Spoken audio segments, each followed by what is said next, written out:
Hey everyone, welcome to Food Talk Live. I'm Dani Nierenberg. A reminder that this podcast, this live cast, will also appear on our podcast, Food Talk with Dani Nierenberg. So please subscribe wherever you listen to podcasts. I'm really excited to chat with Britt Lundgren, the Director of Organic and Sustainable Agriculture at Stonyfield Organic, where she has been since 2011. And I feel like Britt and I have a lot in common. Prior to joining Stonyfield, Britt spent 5 years as an agricultural policy specialist for the Environmental Defense Fund. And I don't know if you know this, Britt, that was my very first internship when I was in college working for EDF. Oh, nice. So I have a special affinity for them in my heart. She also holds a master's degree in science, of Masters of Science in Agriculture, Food, and Environment from the Friedman School of Nutrition, Science, and Policy at Tufts University. That's the same program I did. I'm pretty sure Britt has a higher GPA than I did while I was there. She serves on the board of the Sustainable Food Lab as an advisor to the New Hampshire Conservation Law Foundation, Agree, and Food Policy Action. And she's a past board member of the Sustainable Food Trade Association. She's also just a really smart human and a good thinker and an incredible doer. And I'm really honored that she could be with us today. Before we start, Britt, I just want to make sure that you and your family are okay. I know your sister has been diagnosed with COVID, but she's doing okay. She's doing great, thanks. Yeah, it's such strange times. Every sniffle you got a question, and it's allergy season. But we're fortunate here that we're doing well. And my sister, she's a first responder. She's an EMT down in Connecticut, so it's a high risk job, and she loves what she does, and she's really committed to it, and she's getting better. So we're really grateful for everything that she does, and glad she's on the mend. Yeah, we're grateful to all of these first responders. Our co-founder, Bernie Pollock's wife, Victoria, is a first responder. She's a nurse at Columbia Presbyterian. So we're always sending good thoughts out to that community and really love and admire what they're doing. Before we start talking about the COVID-19 crisis and the impact on Stonyfield Organic's business, I was just hoping that you could give our viewers and our listeners a sense of who you are as a company and sort of the mission that's behind Stonyfield Organic. Sure. Stonyfield's a yogurt company. We're based in southern New Hampshire, and we've been around for, I think, 37 years now. So Stonyfield was actually founded as an organic farming school over in Wilton, New Hampshire, and the co-founders, Samuel Kamen and Gary Hirschberg, were trying to figure out a way to make some money to bring in some income to fund the school. And so they started making yogurt in the farmhouse kitchen, and the rest is legendary. Gary did a great How I Built This podcast with Guy Raz. If you ever want to hear the full Stonyfield story, it's a great way to hear it. But yeah, we primarily make yogurt still today, still based in New Hampshire, still have a really strong regional commitment to farmers in the Northeast where we get most of our milk, and still very mission driven today. The same values that we were founded on back when we were an organic farming school really guide us today in our business decisions. That's amazing. I've had the pleasure of meeting both Gary and Nancy Hirschberg, and they're like incredible people, very passionate about what they do and who they are. And so it's, I'm glad to see that the company still has that mission focused mantra behind it. It's incredible. So, we're in a crazy time right now with COVID-19, and farmers are, like some of our first responders, are on the front lines of this. And I'm just wondering how your farmers are dealing with the COVID-19 crisis and what you're doing to help them. Yeah, it's interesting. In many ways, we've kind of been joking that our farmers are already masters at social distancing, right? Gary is a pretty isolated way to earn a living, But obviously, they're having to take the same precautions as everybody else and change how they interact with visitors to their farm and have less visitors to their farm. But in many ways, we've been really fortunate in the organic dairy sector, because we haven't had a drop off in demand for organic dairy. And part of it is because of the way our market is structured. So conventional dairy has been in crisis many years just because of where their pay price is set. Yeah. But these recent circumstances have really exacerbated that, because about, like, I don't know the full percentage, but for example, pizza cheese makes up 16% of all conventional milk goes into making pizza cheese. And so when you imagine all of the outlets for pizza cheese that now don't need pizza cheese, that's a huge hole in where conventional dairy can go in the market. And so right now they estimate that there's about 10% more conventional milk out there than is needed. And the result of that is that farmers are having to dump milk, unfortunately, conventional farmers. So it's really creating a troubling situation, and a lot of questions about where the price is going to go for conventional milk in the coming months. Their prediction is that it could go as low as $12, $11 or $12 a hundredweight, which, for reference, the cost of production in this region for conventional milk is $19 a hundredweight. Oh my gosh. And these are farmers who are already in crisis before COVID. I mean, they were having a hard time anyway. Yeah, exactly. They've been losing money for 5 years, 6 years now, hundreds of thousands of dollars a year in some cases. And this current situation is going to put a lot more farms out of business. So we're really fortunate in organic that we aren't facing that same situation, because most organic milk that's produced is going into the fluid organic milk market. So it's going to grocery store shelves, and that demand has only increased since the situation started. But we're really trying to keep our eye on the long view here, because while we know that, there's an increase in demand right now in the grocery store, we know that we're also potentially going into an economic recession that could last for a while. No one really knows what's going to happen next here. So we're trying to ask, what are the things that we can put in place, and what are the things that Congress should put in place to help provide for all dairy farmers, conventional and organic, so that they can weather this storm. And what are some of those things? What are you thinking? I mean, I know it's early in this crisis, but can you share some of the things that you're thinking about sort of personally that should be in place, what you want policymakers to do? Yeah, I think there's a set of things, right? And I don't feel like I have to answer at this point, but I think in the near term there does need to be price support, especially for producers who are losing their markets right now. But in dairy, you always run this risk that if you just throw extra money after a situation, that farmers can use that money to buy more feed and boost production, because if they boost production, they increase their own income. Sure. So it creates this tragedy of the commons problem. So I think that longer term, we really need to get back to having a more serious conversation about supply control and how we can make sure that producers are paid a price that covers their costs of production, but doesn't encourage them. How can we at the same time make sure that they're not going to be encouraged to produce too much milk?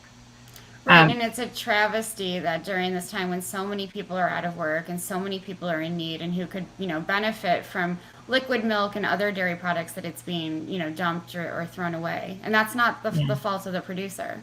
No, it's not the fault of the producer. And, Stonyfield and other milk processors right now are really ramping up their efforts to make sure that they're getting product into food banks and hospitals and into school lunch programs that are delivering to kids at home.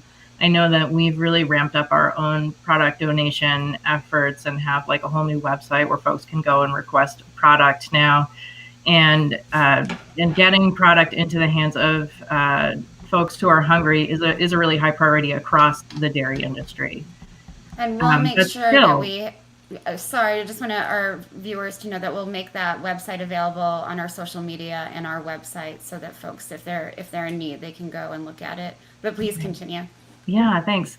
I totally lost my train of thought. Well, I mean, we were talking about, making sure that there's support for dairy farmers. You were talking about how the donations that Stonyfield has been doing for the school lunch programs and other things that are happening, making sure that food banks have access to these products. Right. Yeah. So I guess I was just going to loop back around to what you were saying, is that both of these things are true at the same time. Folks are ramping up their donation efforts, but it's still not fixing this problem that some farmers are being told to dump their milk right now, which is just such a crazy waste of resources. Absolutely, absolutely. So much hard work goes into dairy farming, and so to waste any of that is it's a tragedy for sure.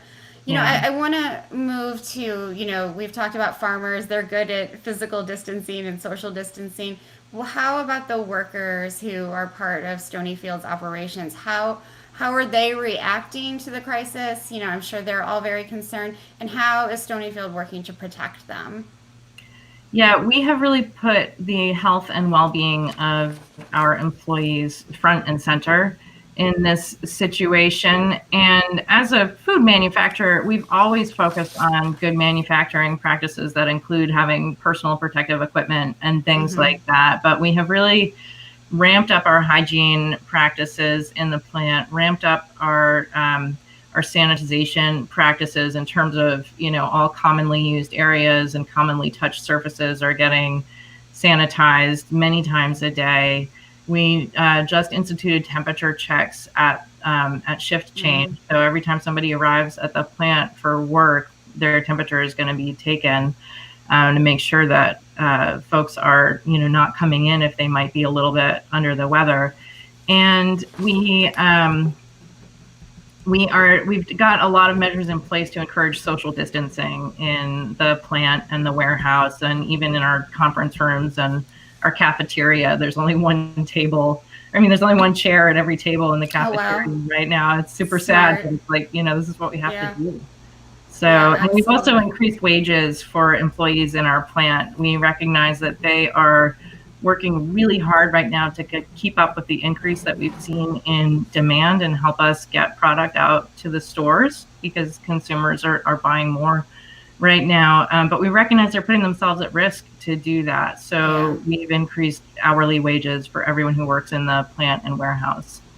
Yeah, I'm surprised that more companies aren't doing that. And it's, these are folks, like you said, putting themselves in danger every day to make sure that there's products on grocery store shelves.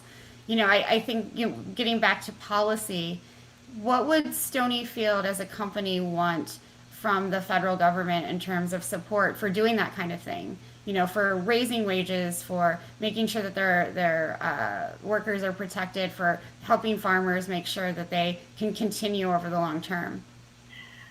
I think in so many ways, this pandemic is just shining this bright light on all of these things that were already broken about our social safety net and our economic safety net.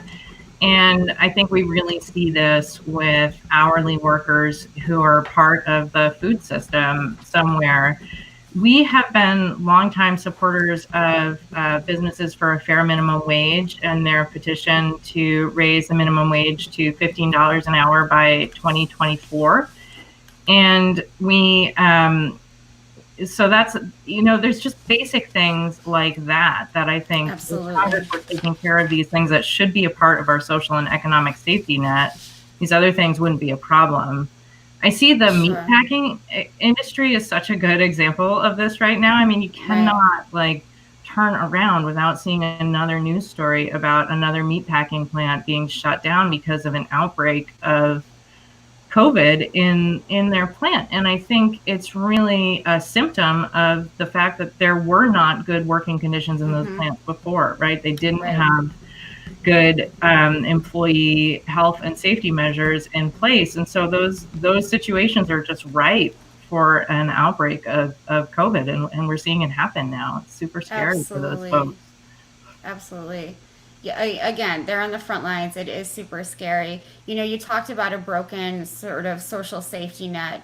I think this crisis, at least in my opinion, is also showing sort of the cracks that were inherent in our current food system.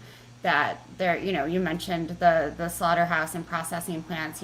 Workers were not treated well and haven't been treated well for many years. They're paid very low wages. There's a high turnover rate. It's showing a lot of injustice. It's showing a lot of things that we haven't been, doing well. And, Stonyfield Organic is really focused on regenerative practices and making sure that, what you're doing is not harming the environment, that's, you're contributing to local economies. How can we get that message out there now in a way that's effective? Because this is an election year. Policymakers are thinking about these things because people are concerned. They're hoarding food. That they're concerned that prices will go up for meat and other foods. What do you think? How can we get that regenerative message out there in a way that policymakers and regular folks can understand? I think part of it is just continuing to tell our story and lifting up the message of businesses like Stonyfield that are B Corps and have set science-based targets. And even despite all of these challenges that we are facing during this pandemic, we're still working towards these bigger picture goals. And we see them as part of the solution that we want to create and the economy that we want to build long term. I think there's this great conversation happening right now around what does recovery look like and how can we make sure that economic recovery benefits small family farmers that we all want to have in our communities and is good for climate change. How do we build things in? We've been looking at a lot of strategies to reduce emissions from the farms that we source our ingredients from. But one of the most basic is just to get energy audits and energy efficiency done on all of those farms and help them access renewable energy. And so we've been looking at whether there are opportunities in, as Congress develops these stimulus packages, when they get to the place where they're ready to start thinking a little longer term than just immediate infusions of cash into the economy, there's things that we could do that would make it much easier for farmers to access renewable energy. And that's just such a great economic development strategy. It builds their financial independence and it injects funds into the renewable economy, which was already growing like gangbusters and becoming a great source of new jobs. So I think there's so many things like that we need to identify and elevate right now and not lose sight of as we are dealing with the day-to-day challenges of this situation. Right. It's important to forget that, or not to forget that there are other crises going on, like the climate crisis, like social injustice. And so there's a way to return to business, but not business as usual, maybe. And I think that's what I'm kind of most excited about. And it sounds like maybe a terrible thing to say, but there are going to be silver linings from this pandemic in terms of how we think about the world we want to live in. And last week we talked to Karen Washington, who's an urban farmer in New York, and she's like, this is the time to give power back to the people. That's what she literally said. And I think there's a lot we can give back power to farmers who have lost a great deal of it, as you described before. So there's a lot we can do, and this is an election year. So that's right. It's not just about voting with your fork and buying Stonyfield organic and other products. It's about voting with your vote. Yeah, I think it's time for the conversation about what it means to be a responsible business to start shifting, right? I think for a long time, there's been this message from the responsible business community that business can be a force for good in the world. And I think we had to make that case. But we can't do it in the absence of good government. We need government alongside us to help push the bar to where it needs to be. And climate change is just such a good example of that. I mean, we as companies that care about climate change can set targets and work towards them with our farmers, and that will make a difference. But if everyone else isn't doing it too, we're still not gonna make the dent that we need to make in greenhouse gas emissions. So we're really focused on how do we identify those solutions that everybody can get behind and start pushing for those. Sure, and just as policy can be a force for good and business can be a force for good, technology in some of these situations, especially around the climate crisis, can be a force for good. And you have started one of your latest initiatives is called Open Team, and I'm wondering if you can describe that, and then maybe we can talk a little bit about how it's helping farmers sort of track their emissions and do things a little bit differently on their farms. Sure. Yeah, this is a project that I am super passionate about. We've been working on for several years now. Stonyfield has long been working on how we reduce our agricultural emissions, and we always kind of struggled with the fact that there's like this scattered universe of tools out there that do some part of the greenhouse gas emissions puzzle on a farm, but those tools don't talk to each other. And from the farmer's perspective, you can collect all this information and run it through, and you come back to the farm and you're like, your emissions are this. And they're like, okay, what do I do with that information, right? Open Team stands for Technology Ecosystem for Agricultural Management. And I know it's a mouthful, but essentially what it is we're taking this, we've reached out to the folks who manage all of these tools that are in this technology ecosystem, and we're building connections, interoperability between these tools and creating an open source platform that's usable by any farmer anywhere. And it allows the farms through basic record keeping and soil health assessment activities to track that information and move it through these other tools. And they can pull in data from remote sensing and weather data sets, and they can move their data through climate models. But most importantly, they can move that data into decision support tools so they can get really site-specific guidance on how they can make changes to improve soil health and increase soil carbon sequestration on their own farm. And we're doing this, definitely not doing this by ourselves. I don't want to give that impression. It's a project that's being led by Wolf's Neck Center for Agriculture and the Environment, which is a nonprofit farming organization based in Maine. And then in partnership with the Foundation for Food and Agriculture Research and a tool that's managed by USDA called Land PKS, which stands for Land Potential Knowledge System. But we have a lot of other technologies at the table, and it's been really exciting to me to see how all of the researchers and developers who are managing the various tools that are a part of the Open Team community are coming to the table and helping to make this happen. This is not something that one organization could do by themselves. We really needed everyone to kind of bring their resources so that we can all kind of lift each other's work up together. That's amazing. We're still in the early days. We just launched last summer, so we're really focused right now on creating this interoperability between the tools.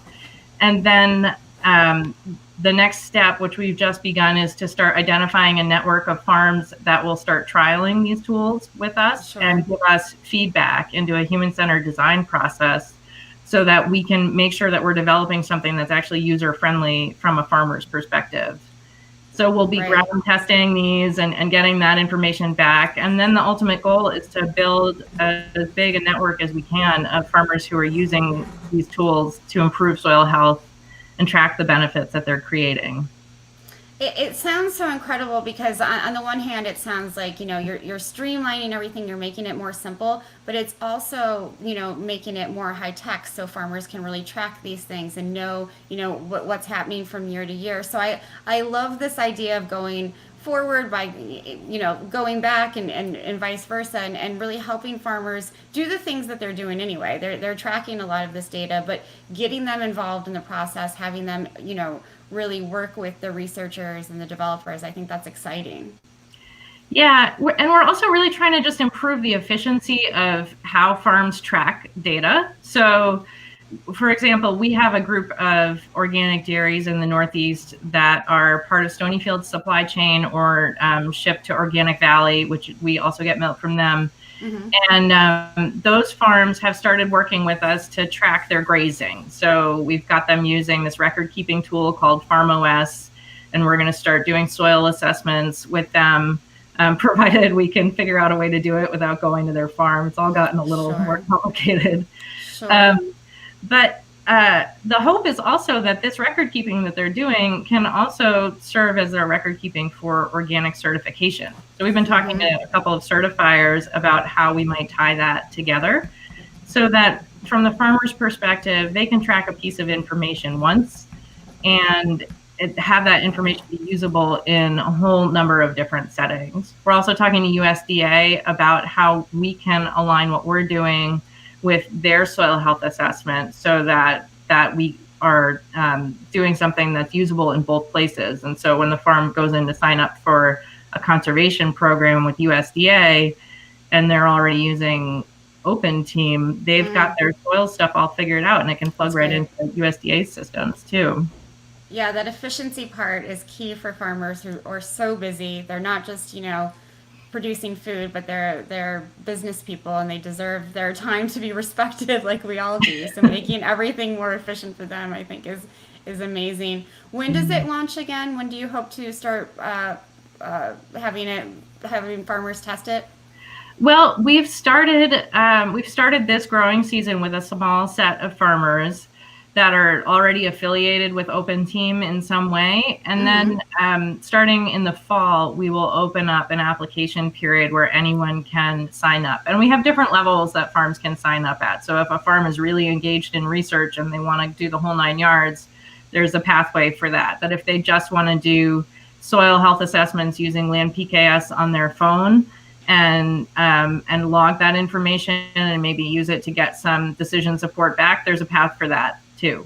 So we're trying to make it accessible no matter what your farm size or type is. Sure. And I ask because I wonder what the reaction has been so far, if you're able to share any insights from the farmers who have started using it. Yeah, so I have been working on climate change in agriculture for like 15 years now. And when I started working in this area, it was like you had to be so careful about how you talked about climate change to most farmers, because they would be like, well, that's not real, like. Sure. And so when we finally got to the place with Open Team where it was time to ask farmers that shipped to Stonyfield if they would be interested in participating, I was kind of like frightened. I was really afraid they were going to come back and say like, oh no, I don't have time for that. And I was really blown away by the number of farmers who came and said, we've been wanting to show what we're doing to fight climate change. We've been wanting to look at how we can do better on that. And we are so excited to work with you on this. So that was the first really exciting moment for me, was just to see the enthusiasm of farmers to participate and see how the mood around farmers becoming a part of the solution for climate change is really finally starting to change in farm country. Absolutely. Yeah, so that's great. Record keeping is always hard, and I have this fantastic graduate student from Tufts who's working with me now to help the farms get started with Farm OS. And have been really pleasantly surprised at how many of them have actually started. And despite everything that's going on around us right now, I mean, we had our first farmer meeting mid-February. So we had maybe a month lead time before the pandemic really hit and before everyone's attention got taken elsewhere. But they're still engaging. They're still getting their information loaded up into the record keeping system and interacting with us around what's next on soil. So I'm really optimistic, and I think people want to start working towards climate change solutions, and the work on soil health is so hopeful.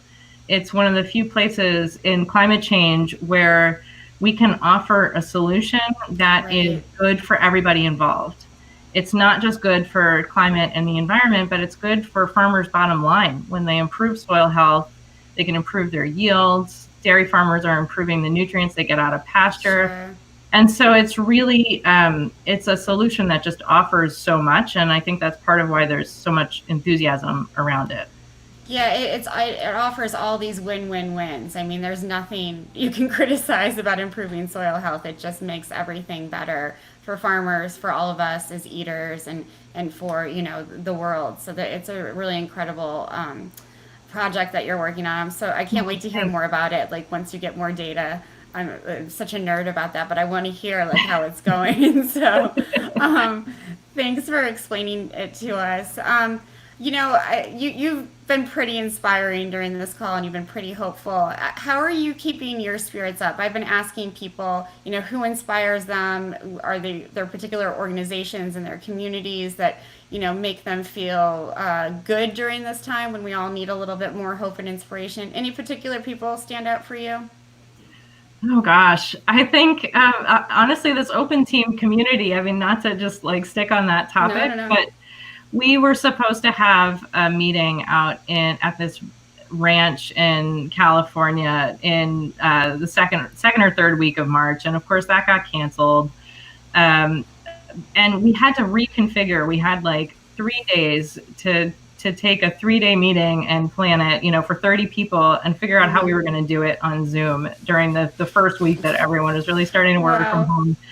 And it was a little nerve-wracking because it's like, gosh, is this going to work? And we were supposed to be out in the field doing investments, and so we had to rely entirely on the ranchers to go out and do this and bring it back and show us online. And everyone stepped up in this incredible way, and just the commitment of this community really blows me away and makes me feel just so hopeful. I think we're all seeing a lot of that, how people are rallying around and getting work done because it's the right thing to do. I mean, like I said before, there's not just a COVID-19 crisis. We have a climate crisis and we have a social injustice crisis. So I'm inspired by that too. I think that's an amazing, it's an amazing way for people to continue getting together and doing the work that needs to be done. And thank you for leading all of that. I think it's amazing. I'm a big fan of yours and all of the work that you do. Where can people find more information about Open Team and Stonyfield in general? Well, the best way is to go to our websites. Open Team is openteam.community. And Stonyfield.com also has a bunch of information about Open Team and our other farmer initiatives and just our general mission and commitment there. So both are great resources. So again, Stonyfield.com and OpenTeam.community. That's right. Awesome. Yeah. And we'll also have those on our website. Thank you so much, Britt. You're a pleasure to talk to. This episode, as a reminder, will also be aired on Food Talk with Dani Nierenberg, our podcast. And you can join me back here tomorrow at 1 p.m. when I'll be interviewing Mark Zornos from Winnow Solutions at 1 p.m. Eastern. Thank you again, Britt. Please stay well. Thank you, Dani. Thanks for all that you're doing. And you stay well, too. Thank you. Thanks, everybody.